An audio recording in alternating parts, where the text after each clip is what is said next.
4절로 10절. 긍휼이 풍성하신 하나님이 우리를 사랑하시 그 큰 사랑을 인하여 허물로 죽은 우리를 그리스도와 함께 살리셨고 너희는 은혜로 구원을 받은 것이라. 또 함께 일으키사 그리스도 예수 안에서 함께 하늘에 앉히시니 이는 그리스도 예수 안에서 우리에게 자비하심으로써 그 은혜의 지극히 풍성함을 오는 여러 세대에 나타내게 하심이라. 너희는 그 은혜를 인하여 위하여 믿음으로 말미암아 구원을 받았으니 이것은 너희에게서 난 것이 아니요 하나님의 선물이라. 행위에서 난 것이 아니니 이는 누구든지 자랑하지 못하게 하려 함이라. 우리는 그가 만드신 바라 그리스도 예수 안에서 선한 일을 위하여 지으심을 받은 자니 이 일은 하나님이 전에 예비하사 우리로 그 가운데서 행하게 하려 하심이라. 아멘.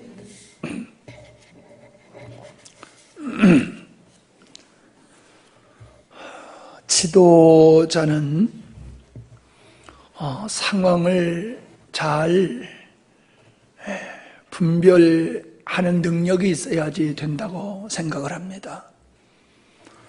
그리고 어디로 나가야 될 것이냐라고 하는 것을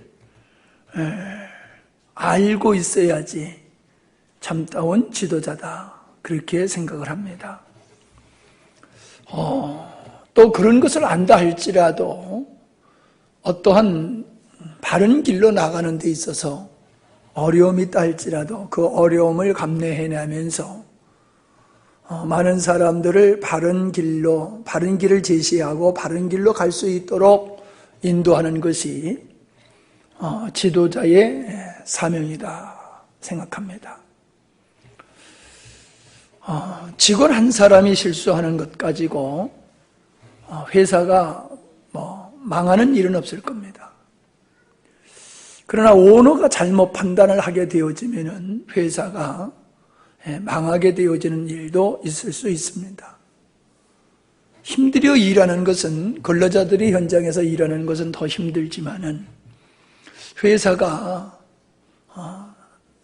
그 회사의 경영자가 잘못하는 것은 노동자가 하는 것에 비하면 아무것도 아닐지 모르지만은 그 경영자의 실수는 회사의 존폐를 가를 수 있는 중요한 것이다라고 하는 것은 우리는 잘 알고 있습니다.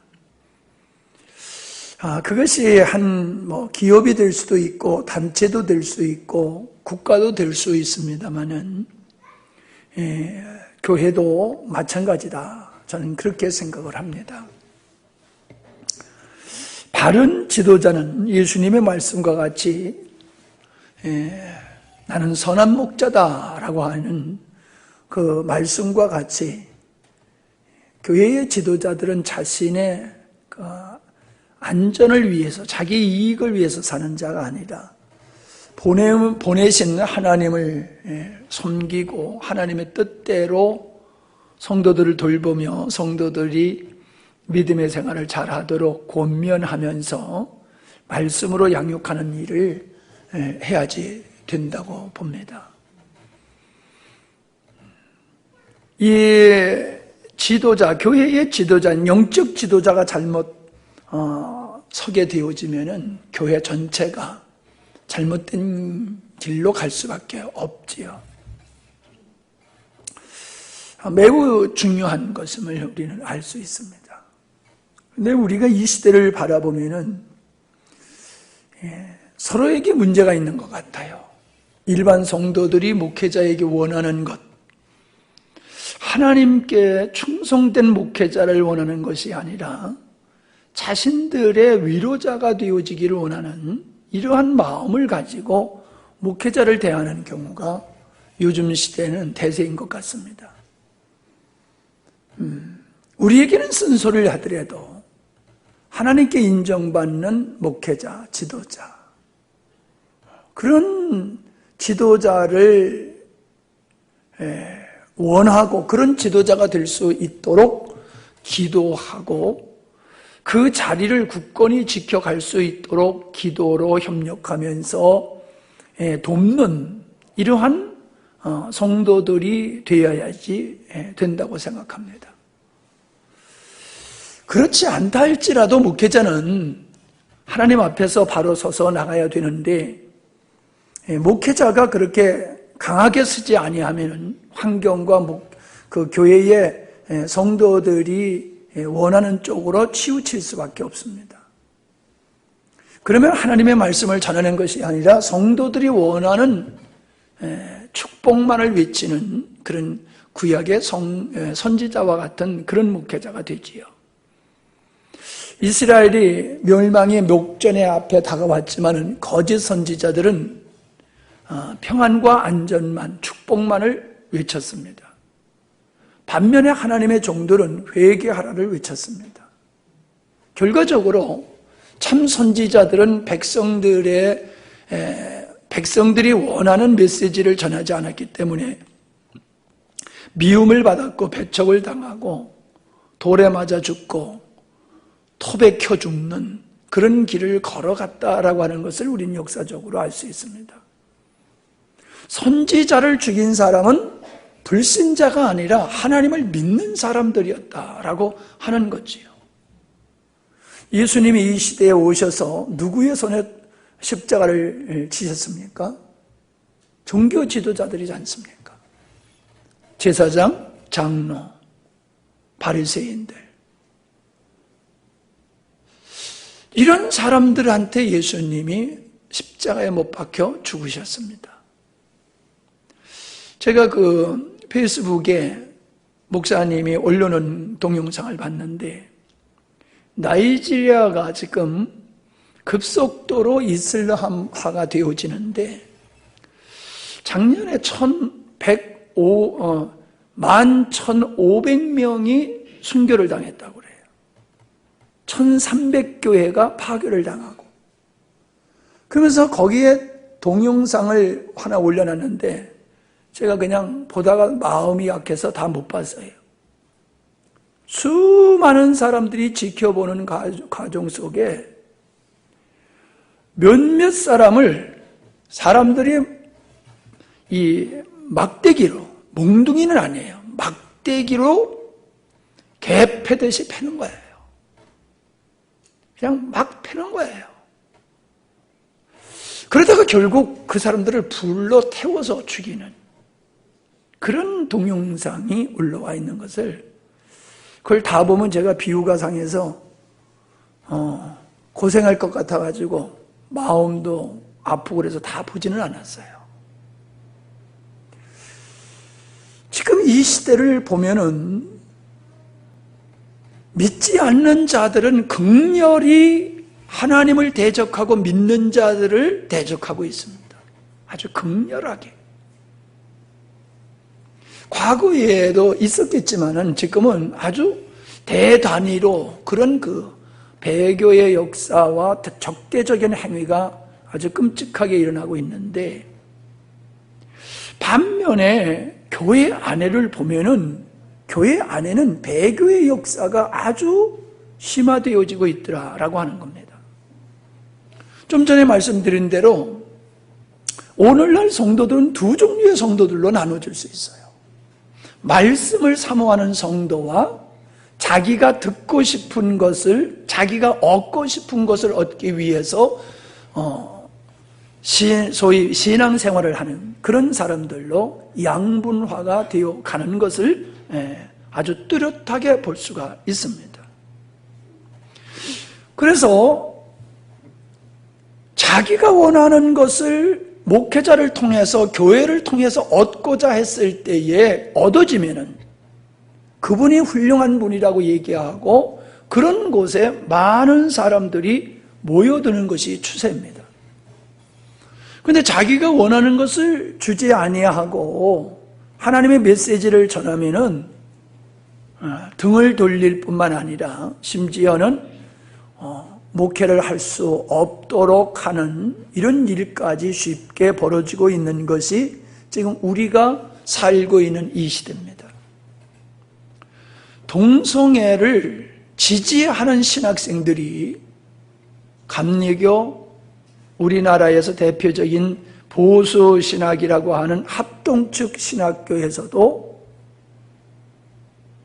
동성애를 지지하는 그룹들이 있더라고요.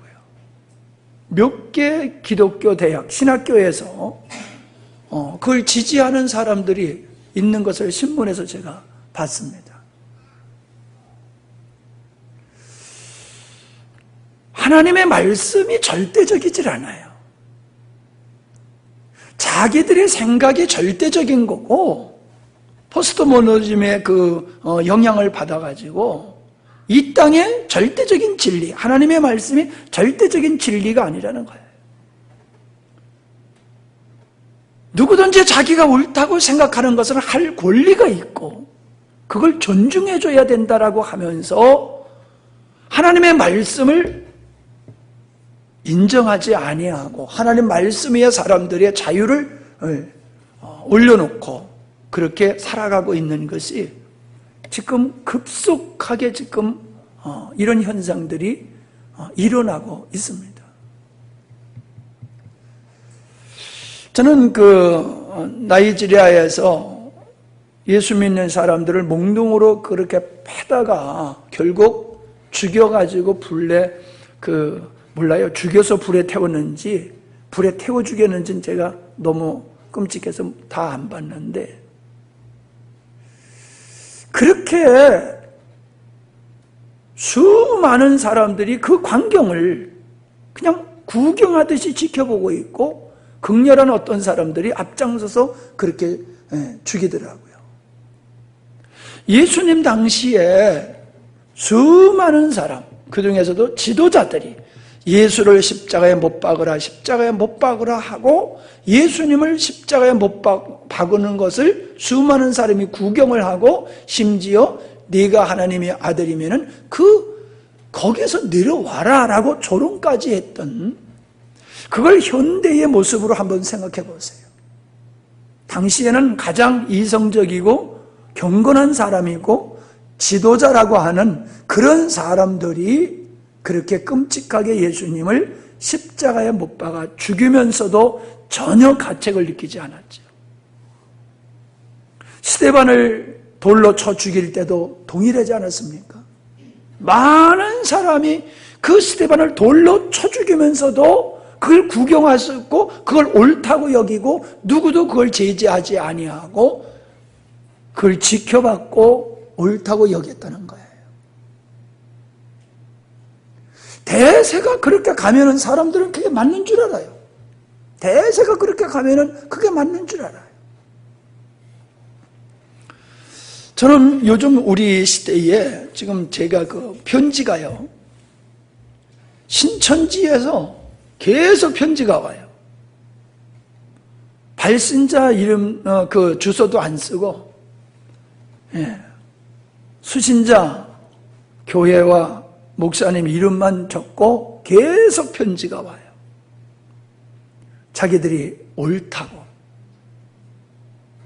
아주 적극적이에요. 과거에는 은밀하게 활동하던 그들이 이제는 아주 버젓이 드러내놓고, 동성애자들이 버젓이 드러내놓고 활동을 하듯이 이단들이 버젓이 이제는 공개적으로 교회를 도전하고 성도들을 미혹하고 교회를 통째로 미혹하는 일들을 공개적으로 아주 하고 있어요.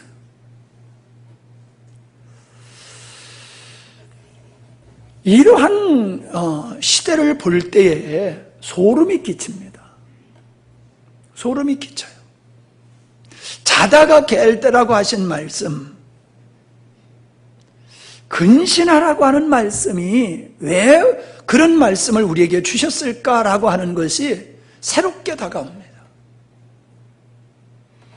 사단과 이단들은 이 세상 풍속을 주장하고 있는 공중권세자본 사단에 의해서 세상의 사조들은 그렇게 하나님을 대적하고 믿는 자들을 박해하며 이단들이 그렇게 공개적으로 활동을 하고 있고, 그런 사상들이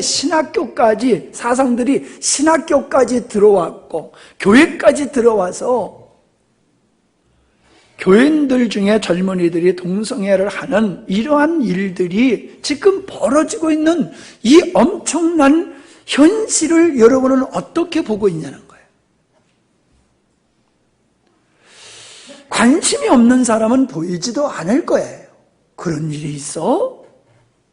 그냥 먼 산 넘어 바다 건너 누구네 일로 생각을 하고 있다는 거죠. 지금 우리 코앞에 와 있는데 내가 지금 깨어있지 아니하면은 나도 모르게, 아니 나는 고사하고 우리의 자녀들이, 이웃들이 그렇게 미혹될 수 있는 그런 현실 앞에 우리가 처하여 있음에도 불구하고 전혀 우리와 상관없는 것 같은 그러한 마음을 가지고 신앙생활하고 있지 않느냐라고 하는 거예요.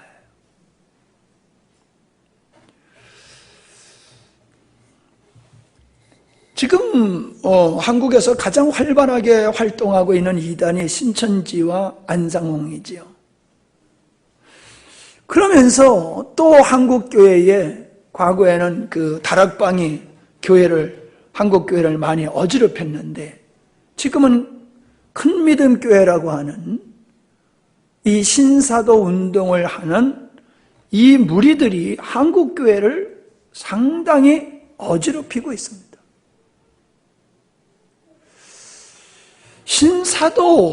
사도라고 하면 두 가지가 있어야 돼요. 첫째, 하나님의 말씀이 있어야 돼요. 하나님이 주신 계시의 말씀이 있어야 돼요. 둘째는 예수 그리스도와 같은 그런 기사와 표적을 행하는 능력이 따라야 돼요. 그게 대표적인 사도의 모습이에요. 근데 오늘날 말하는 신사도라고 말하는 그 사람들의 행적을 제가 보면요, 그들은 능력은 있어요. 능력은 나타나요. 근데 말씀이 없어요. 성령의 역사가 무엇을 위해서 성령의 역사가 있는지를 우리는 알아야 돼요. 근데 성령의 역사는 하나님의 말씀을 세워가는 일, 영혼을 세워가는 일, 교회를 세워가는 일을 위해서 성령의 역사, 능력이 행해지는 거거든요. 그러니까 사도들이 전하는 말씀이 옳다라고 하는 것을 그걸 지원하고 입증하는 그런 측면에서 이 역사가 일어나는 거예요. 예수님도 능력을 행하신 후에 하신 말씀이 내가 왜 기사와 표적을 행하는 줄 아느냐? 이사야 선지자가 말하지 않았느냐? 메시아가 오면은 가난한 자들에게 복음을 전하고 눈먼 자들이 눈을 뚫고 안진뱅이가 일어날 것이며 이런 치유의 역사를 말씀하지 않았느냐. 그러니까 당신이 그런 기사와 표적을 행함으로 이사야 선지자가 말했던 그 메시아가 나야 라고 하는 것이 예수님이 기사와 표적을 행하신 목적이지 병든 자를 고치는 게 목적이 아니었어요. 병든 자를 고침으로 당신의 메시아임을 입증하는 것이 목적이었지 고치는 것이 목적이 아니었단 말이에요. 만약에 병든 자를 고치는 것이 예수님이 이 땅에 오신 목적이었다라고 하면은 예수님은 실패자지요. 몇몇 무리밖에 안 곤치셨으니까. 이 땅의 모든 사람을 병을 고쳐야 되고 이 땅의 모든 사람이 다시금 병 걸리지 않도록 하는 것이 주님이 하셔야 할 일이라잖아요. 예수님이 치유하는 것이 목적이었다라고 하면. 그러나 대부분의 사람을 고치지 않으셨고 죽었던 사람도 살아났던 사람도 또 죽었고 고침받았던 사람들도 결국 병들어서 죽었어요. 그 예수님의 목적은 치유의 목적이 있는 게 아니에요. 근데 오늘날 신사도 운동을 하는 사람들의 행동을 보면요, 치유가 목적이에요. 치유. 그래서 예수님이 우리를 구원하신 목적, 하나님이 우리를 창조하신 목적과 상관없이 오직 능력 행하는 것을 전무하면서 오직 그것에 올인하고 있는 사람들이 신사도 운동을 하는 사람들의 모습이에요.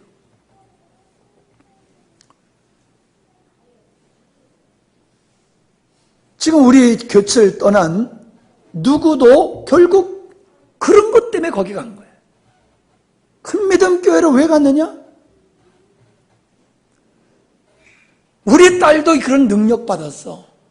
근데 왜 인정 안 해주는 거야? 그게 불만이에요. 그러면서 자기가 듣는 모든 음성이 다 하나님의 음성이라고 하면서 지금 아주 활발하게 지금 활동을 하고 있나 봐요.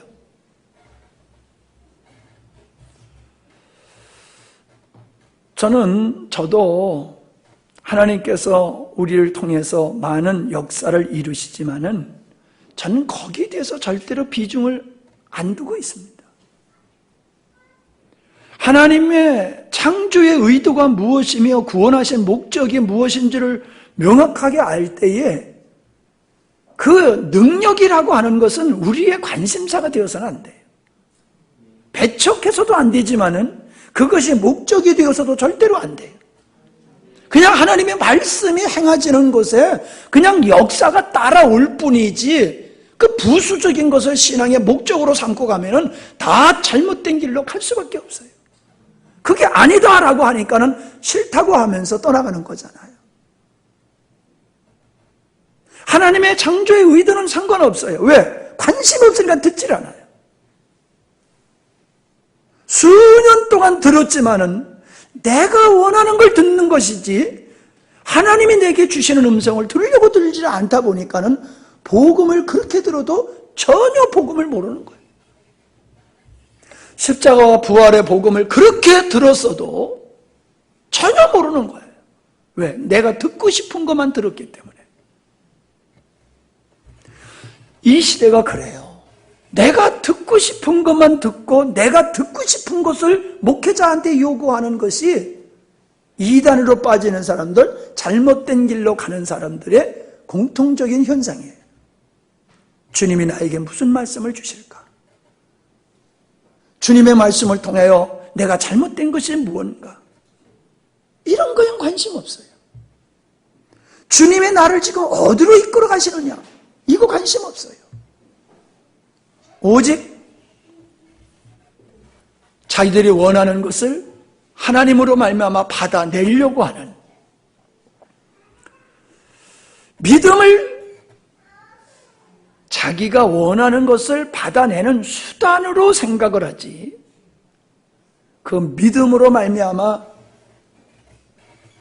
하나님과의 정상적인 관계를 추구하지를 않더라라고 하는 겁니다. 전 참 안타까워요. 이러한 그 신사도 운동에 관심을 갖는 사람들을 보면은요, 우리 교회에서, 여러분, 우리 교회에서 말씀 하면서 말씀만 있고 성령의 나타나심이 없다라고 하면은 그런데 기웃거릴만 해요. 그러나 우리 교회에서 어느 교회보다도 능력과 기도의 사역이 탁월하게 이루어지고 있고 열매가 풍성하게 맺어지고 있어요. 여러분, 우리나라에서 정말로 그 전국에서 이런 은혜를 사모하는 사람들이 오고 와서 그분들이 기도받고 문제 해결하고 말씀으로 서서 견고하게 신앙에 서가고 가정에 서가고 교회가 서가는 역사가 왕성하게 일어나고 있어요. 그런데도 불구하고 그 은혜 속에서 믿음의 생활을 하려고 하지 않고 이거는 부정하고 뭐 또 다른 것을 얻으려고 그래. 그건 뭐예요? 은사자들이 나타나는 아주 특이한 잘못 중에 뭐냐면 자기가 머리 노릇하려고 그러는 거예요. 자기가 머리 노릇. 나도 은혜 받았어. 나도 은사자야. 은사자들은요, 협력해서 사역을 잘 안 해요. 꼭 무당들이 누가 더 센 신을 받았느냐 하는 것 같지, 은사자들은 협력하지 아니하고 꼭 홀로 생활을 해요. 홀로 사역을 해요. 제자들이 누가 크냐 한 것과 같이 은사자들의 특징이 그래요. 그러다 보니까는 잘못된 길로 가게 되는 거예요. 처음에는 받았을지 모르지만. 목사님이 인정을 안 하는 것은 그게 잘못됐기 때문에 인정을 안 하는 것이지, 그리고 목사님의 그 권위, 질서 속에서 이루어져야지, 내가 주님의 음성을 듣는다 하면서 하나님의 세우신 목사님의 권위 위에 서서 자기가 활동을 하려고 하는 것은 하나님의 질서를 완전히 무시하는 행위예요. 그렇게 자기가 마음대로 못한다고 그거를 불만으로 여기고 가는 것은 전혀 말씀과 상관없는 그런 태도이거든요. 그런 걸 어떻게 인정할 수 있어요? 여러분, 나는 우리 교회에서 이단으로 가는 사람들이 나는 절대로 안 나오리라고 생각했어요. 왜냐하면 내가 십자가의 복음을 전하고 있기 때문에. 그런데 생기더라고요. 그런데도 생기더라고요. 이단이 아니면 떠나는 사람도 있고요. 왜 그래요? 말씀을 듣는 게 아니라, 주님이 주는 말씀을 듣는 게 아니라 내가 듣고 싶은 것만 듣기 때문에 그래요. 내가 듣고 싶은 것만 듣기 때문에. 그러니까 진리가 없는 거예요. 진리가 선포되지 않아서가 아니라 진리를 들을 수 있는 귀를 안 가지고 있어요. 내가 듣고 싶은 것만 듣기 때문에. 그러니까는 진리가 없으니까 거짓말에 미혹될 수밖에 없는 거예요. 나는 그분들에 대해서 전혀 안타까운 마음이 없어요. 왜 안타까운 마음이 없느냐? 그분들은 애시당초에 진리에 대해서 관심이 없던 사람이에요. 진리에 관심이 있던 사람이면 진리를 들었을 것이고, 들었으면은 진리로 무장하고 분별의 능력이 있어서 절대로 미혹되지 않을 텐데, 하나님께 관심이 없으니까는 진리에 우둔한 자가 되고, 진리에 우둔한 자가 되니까는 이단과 그런 잘못된 사람들한테 미혹돼서 가는 거예요.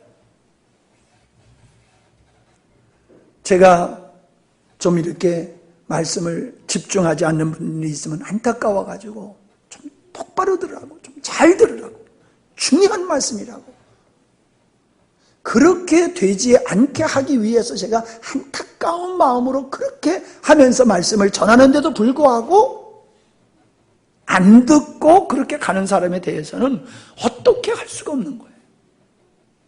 유다가 자기 길을 갔다고 예수님이 그랬잖아요. 제 길을 간 거예요, 제 길을. 예수님에게서도 유다가 나왔어요. 그의 관심은 진리에 있진 않았어요. 어느 시대도 마찬가지예요. 진리에 관심을 갖지 않는 사람은 헛된 곳에 미혹돼서 갈 수밖에 없어요. 그건 막을 길이 없어요.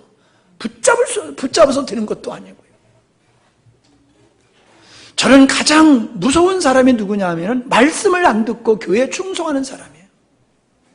하나님의 말씀에 관심이 없이 교회에 열심을 내는 사람은요, 그 사람은 교회를 아주 어렵게 어지럽힐 사람이에요. 우리는 다른 것에 부족해도 상관없어요.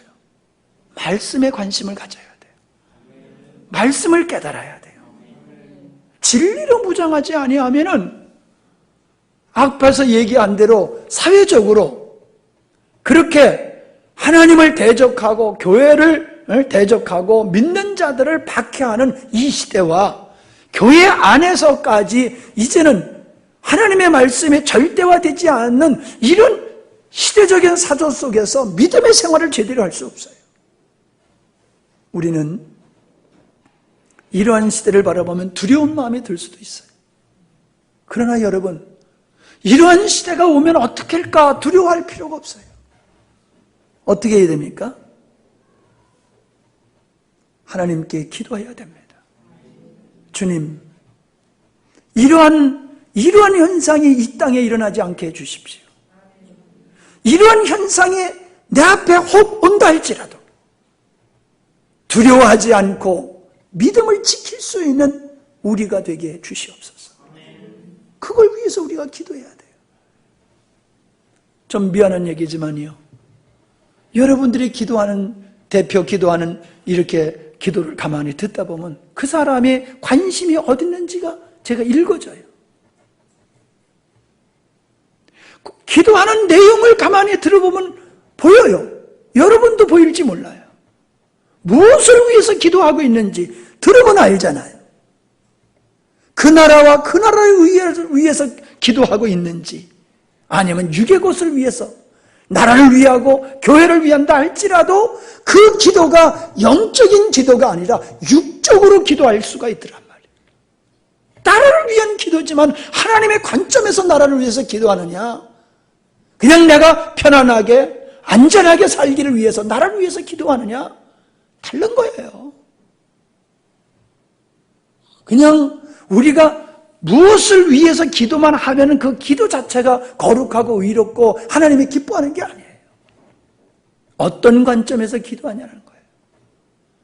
목사님을 위해서, 어려움을 당하고 있는 성도를 위해서, 이 시대와 나라를 위해서, 고난당하는 자를 위해서 기도할 때 그 기도가 하나님의 관점에서 하는 기도가 되는데, 자신의 관점, 육의 관점에서 기도를 하는 걸 들어보면 아직 복음을 머리로 알고 있는 것이지 가슴으로 알고 있는 게 아니구나, 그런 생각이 제가 듭니다. 이 시대의 문제점이 뭡니까? 믿는 자들이라 할지라도 하나님 사랑하기를 싫어해요. 하나님은 믿어요. 예수님은 믿어요. 왜? 믿어야지 천국 간다라니까. 그러나 그분 사랑하긴 싫어요. 그분을 순종하긴 싫어해요. 내가 그분을 그리스도로, 창조주요 그리스도로 인정만 하고 나머지는 내 마음대로 내 뜻대로 살겠다라고 하는 이 태도가 바뀌어지질 않아요. 거룩함을 사모하지 않아요. 예수 그리스도를 닮아가려고 사모하지 아니고 능력자가 되려고 만들어요. 능력자. 막 능력을 행하려고 하는 능력자. 그런데 사람들은 쫓아가. 내 영혼이 어떻게 되든지 그냥 축복만 받으면 된다라고 기복주의로 신앙생활하는 사람들이 점점 교회 안에서 주인 노릇을 하고 있더라라고 하는 겁니다. 계속해서 지금 10절을 넘어가지 않고 있습니다. 오늘 지난주에도 말씀을 드렸습니다마는 하나님의 말씀이 누구에게 필요하냐? 하나님의 말씀은 하나님의 자녀에게 필요한 거예요. 이 말씀은 하나님의 자녀가 아멘할 수 있는 것이지 하나님의 자녀가 아닌 사람은 이 말씀을 아멘할 수가 없어요. 인정을 못해요. 인정을 못해요.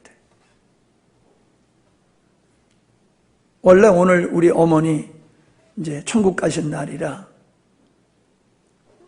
근데 어저께 이제 우리 형제들이 모여가지고 산소에 가서 산소 좀 돌보고 거기서 기도하고 점심 맛있게 같이 먹고 헤어졌어요. 우리 사촌 형님이 지금 83인가 그래요. 사촌 중에선 제일 연세가 많으신 분이에요. 갔어요. 인사드리러. 근데 그 형님의, 그 큰 집의 형님의 셋째, 삼형제인데, 셋째가 지금 열방대학에서 간사로 지금 벌써 5년째인가 사역하고 있어요.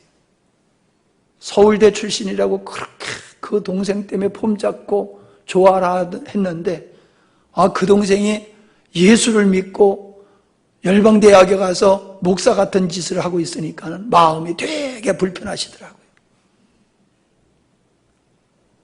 우리 누님이, 오빠도 이제 그러니까 예수님 믿어야 되지 않냐, 그러니까 그냥 성질을 확 내면서 나는 깨끗한 마음을 가지고 사니까는 나는 안 믿어도 된다고. 못된 마음을 가지고 사는 사람이나 믿어야지 나같이 깨끗한 마음을 가지고 사는 사람은 안 믿어도 된다고 화를 확 내시더라고요. 그래서 할 수 없다.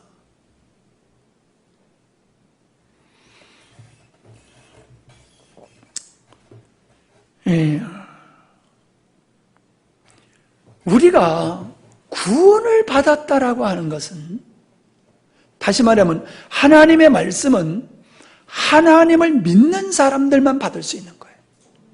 그렇지 않는 사람은 이 말씀을 인정을 안 해요. 하나님도 인정 안 하고 하나님 말씀도 인정을 안 해요. 그게 불신앙이에요. 믿음은 뭐예요? 하나님을 인정하고 하나님의 말씀을 인정하고 순종하는 거예요. 그게 믿음이에요. 하나님의 창조주이심을 믿고 예수님이 나의 구세주이심을 믿는다. 인정하는 거예요. 근데 인정한다라고 하는 것은 구원은 은혜로 받는 거지요. 그냥 하나님의 자비하심과 하나님의 은혜로 그냥 우리가 구원을 받는 거예요. 구원의 근거는 그냥 하나님의 사랑이에요. 하나님의 은혜로 구원받는 거예요. 그러나 구원의 수단이라고 하는 것은 믿음인데 이 믿음은 하나님을 인정하는 거예요. 하나님 우리를 어떻게 구원하시느냐, 구원의 원리를 내가 이해하고 내가 믿음으로 받아들이는 거, 그게 구원의 믿음이에요. 그러면은 구원의 믿음이 뭐냐라고 하는 것을 얘기하려고 그러면 지난 시간에도 말씀드렸지만은 죄가 뭐냐를 알아야 되는 거예요. 죄가. 그리고 어떤 상태에 있던 우리를 건져내셨느냐, 어떤 상태에 있었던 것인가를 알아야 된다는 거예요. 그 죄 값으로 우리가 형벌받을 것을 예수님이 대신 형벌을 받으셨다. 이게 교리지요. 주님이 우리를 구원하시기 위해서 행하신 일이지요. 그래서 하나님의 구원의 방법과 우리를 구원하기 위해서 예수님이 하신 모든 일들을 내가 믿음으로 받아들이는 거, 내가 인정하는 게 그게 구원의 믿음이고 그걸 교리라고 얘기하는 거예요. 그래서 바른 교리가 있어야 돼요. 그러니까 바른 신학이 있어야지 바른 믿음이 있게 되는 거예요. 그런데 바른 믿음이 있어야지 바른 행위가 오게 되는 거예요.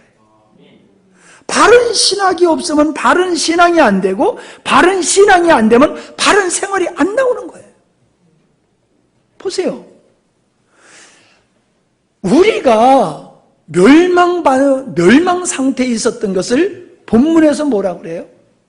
하나님을 떠나서 마귀를 쫓아서 자기의 타락한 육신의 성향을 쫓아서 살아가는 삶, 자기를 목적으로 삼고 자기 만족을 위해서 살아가던 그 자리에서 건져내셨다는 거예요.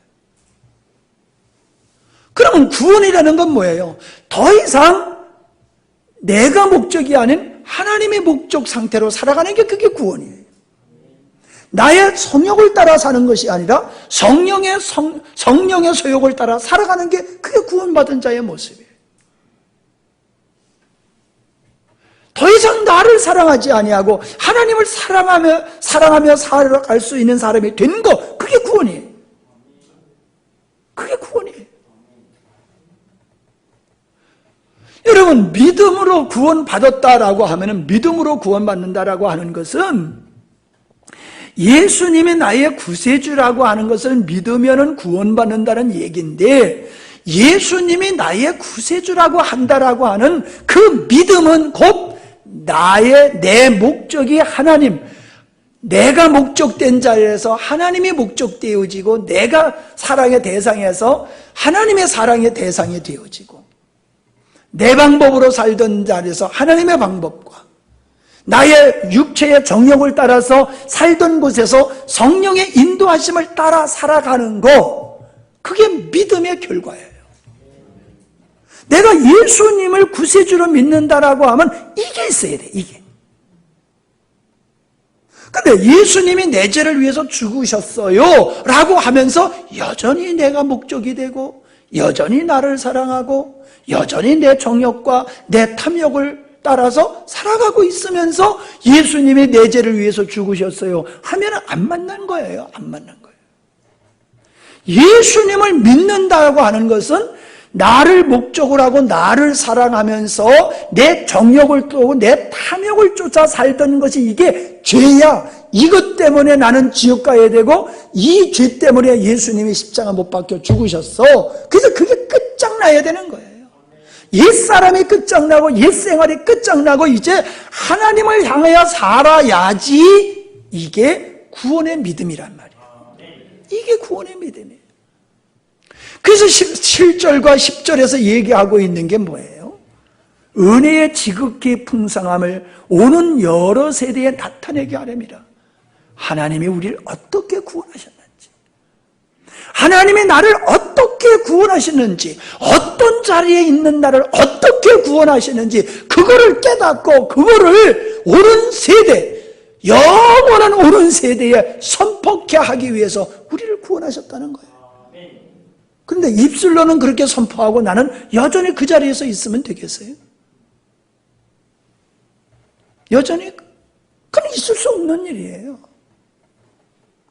선한 일을 위하여 지으심을 받은 자다. 10절에 보면 구원받은 목적을 얘기하고 있는 거 여기서도요. 결국 선한 일은 뭐예요?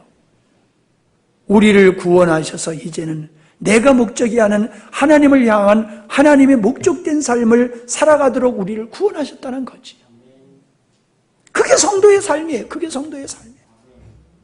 그런데 이게 없단 말이에요. 이게. 그럼 그건 구원이 아니라니까요. 그건 내 얘기가 아니에요. 야고보가 그랬잖아요. 행함이 없는 믿음은 죽은 믿음이다. 그럼 행함이 뭐예요? 믿음으로 변화된 가치관을 얘기하는 거예요. 믿음으로 삶의 목적이 바뀌어진 걸 얘기하는 거예요. 믿음 때문에 그가 더 이상 자기를 위해서 살지 아니하고 하나님을 향해서 사는 거, 그걸 얘기하는 거예요. 이게 없으면 그 믿음은 죽은 믿음이야라고 야고보가 그렇게 기록하고 있잖아요. 이 목사의 얘기가 아니에요. 근데 그런 얘기를 하면 싫어한단 말이에요. 사람들이. 아예 듣지도 않아. 제발 좀 들으라고 얘기해도 안 들어. 안 들어. 어느 부모가 자기 자식이 못된 대로 가는 걸 보고 편안하게 지켜볼 부모가 어디 있습니까?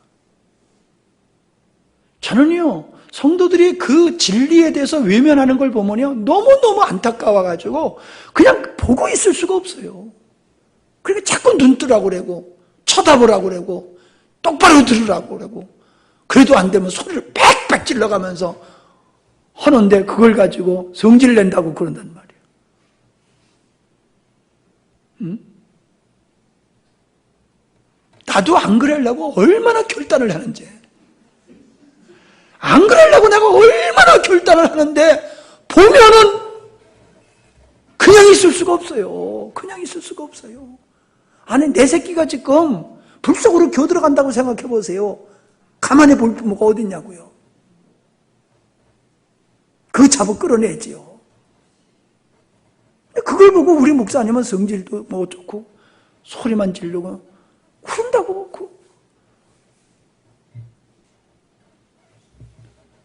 깝깝해요. 사람들은 그래요. 목사님, 내가 구원받는지 내가 확신이 없어 그래요. 내가 구원받았는지 구원받지 않았는지 확신이 없어요. 이거 고민하는 사람은 그래도 괜찮은 사람이야. 아예 고민도 안 하고 믿음은 죄송합니다. 쥐뿔도 없으면서 교회 와서 앉아있으니까 나 구원받을 줄 알고 태평안에 있는 사람은 더 걱정이에요. 그래도 내가 구원받았나 안 받았나 고민하는 사람은 구원의 믿음을 향하여 가게 돼 있어요. 근데 쥐뿔도 모르고 그냥 주일날 예배당에 와서 앉아있으니까 나 구원받은 거야. 이런 사람은요 정말로 위험해요. 간단해요. 열매를 보아 나무를 알 수 있다고 그랬어요. 열매가 뭐요? 믿음에 의한 생활이 있으면 그 사람은 구원받은 사람이에요. 믿음에 구원받는 믿음이 있는 사람은 구원의 믿음에 의해서 그 삶이 반드시 있게 돼 있어요. 근데 그게 없어? 그럼 그 사람은 구원받은 게 아니에요. 착각하고 있는 거지. 자기 지식을 믿음으로 착각하고 있는 거예요.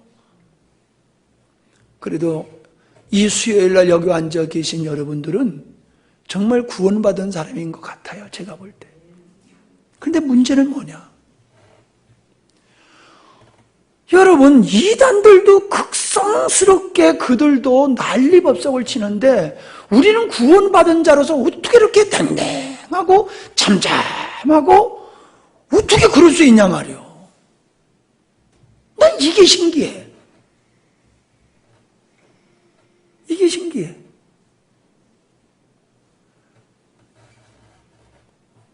여러분이 이제는 장성한 사람이 됐지만은 어려서도 집에 일이 좋으면 기뻐하고 집에 어려움이 있어도 애들 때도 걱정하고 그러잖아요.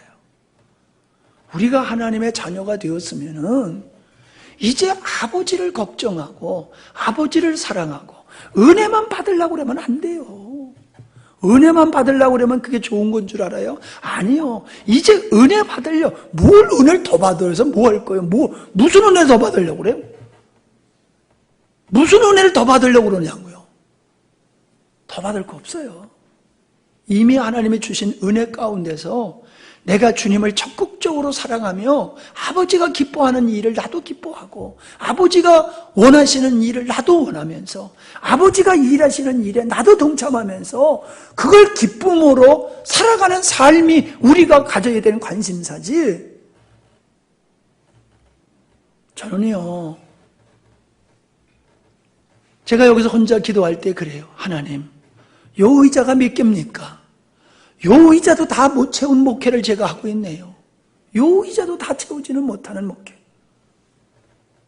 숫자를 놓고 얘기하는 얘기가 아니에요.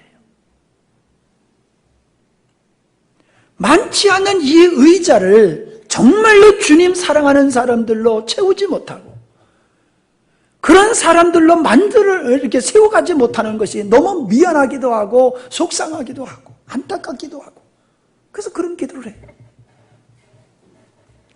제가 그런 말씀을 지금 이제 계속하는데 여러분, 목회자는 성도를 놓고 몸살을 해요.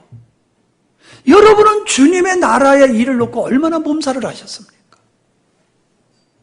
나를 구원하시고 나를 자녀 삼아주신 엄청난 은혜를 입은 나로서 이제 그 하나님, 나를 자녀 삼으시고 예수 그리스도 안에서 하나님 보좌 우편에 앉는 그 영광까지 우리에게 허락하신 그 하나님을 향하여 내가 얼마나 마음 쓰면서 살아가냐 이 말이에요.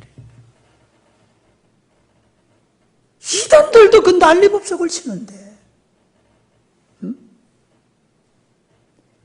이단들은요, 집 팔아 바치고 이사하고 그렇게들 열정을 내더라고요. 아니, 이단들도 그렇게 확신이 오면은 그렇게까지 하는데, 아니, 교회에서 제가 여러분에게 땅 팔아 바치라고, 아파트 팔아 바치라고 그럽니까? 그런 거 요구 안 하잖아요. 근데 우리는 하나님을 향한 관심이 별로 없어요. 느헤미야가 예루살렘 성전이 무너지고 파괴된 것을 놓고 안타까워했던 그 마음, 그래서 다시금 중건하기를 원했던 그 간절한 마음, 그 느헤미야가 있어가지고 몸살을 알아가지고 왕도 알아봤잖아요. 왕도 내 몰골이 왜 그렇게 됐냐?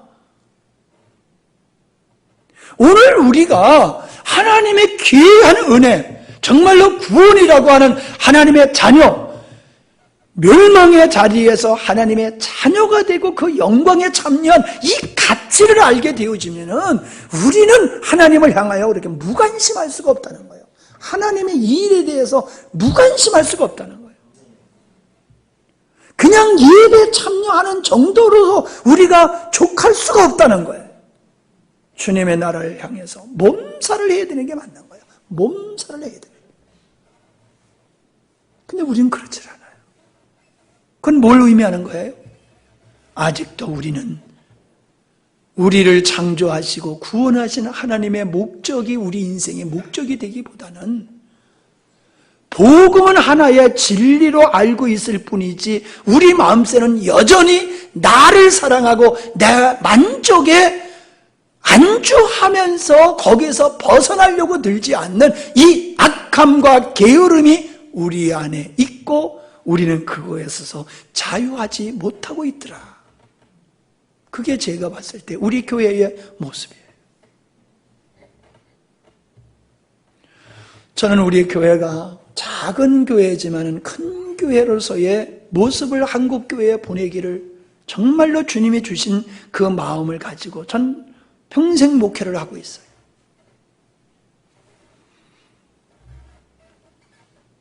바울이 그렇게 목회를 할 수 있었던 것은 바울이 가졌던 그 마음을 같이 갖고 같이 헌신했던 그러한 훌륭한 동역자들이 있었기 때문에 가능한 거예요. 정말로 여러분들이 영광스러운 교회가 정말로 주님이 원하시는 영광스러운 교회가 되어지고 세워지기 위해서 여러분이 얼마만큼 몸살을 하면서 그걸 여러분이 하나님 앞에 간구하고 있는지 한번 돌아보세요. 이제 우리가 너무도 세상에 너무도 빨리 바뀌어가는 이 세대 속에서 빨리 우리가 영적으로 무장하고 세워지지 아니하면은 그냥 복음이 지식이지 복음이 능력 있는 삶으로 넘어가지 아니하면 시간이 가면서 점점 시들시들 그러다가 그냥 넘어지고 말아요.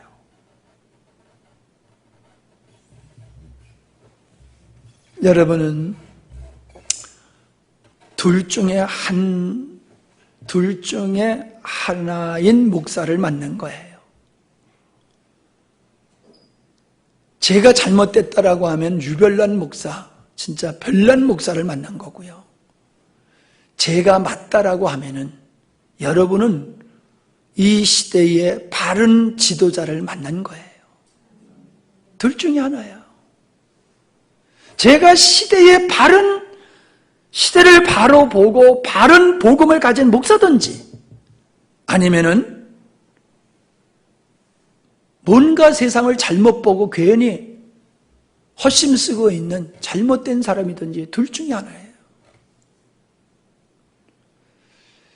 여러분이 기도하시면서 목사님과 목사님의 말씀이 정말로 주님이 주신 것이라고 믿어진다라고 하면은 우리 함께 이 길을 힘차게 가야 됩니다. 아니라고 하면은 절대로 따라오지 마세요. 아니라고 하면 절대로 따라오지 마세요. 맞다고 하면은 가만히 계시지 마세요. 맞다라고 하면 여러분 일어나셔야 됩니다. 하나님이 원하는 교회로 세우기 위해서 몸살을 이제 해야 됩니다. 몸살을 하면서 하나님이 원하는 교회를 세워나가기 위해서 기도하시고 내가 해야 할 일이 무언가를 하나님 앞에 묻고 목숨을 버리면서 그렇게 얻어맞다가 불에 태워 죽는 그 성도들을 보면서 천국에서 만나자요 하면서 북한으로 들어갔던 그 성도들도 있는데 우리는 그런 정도로 하나님이 요구하시지는 않잖아요. 우리가 살고 있는 현실에서.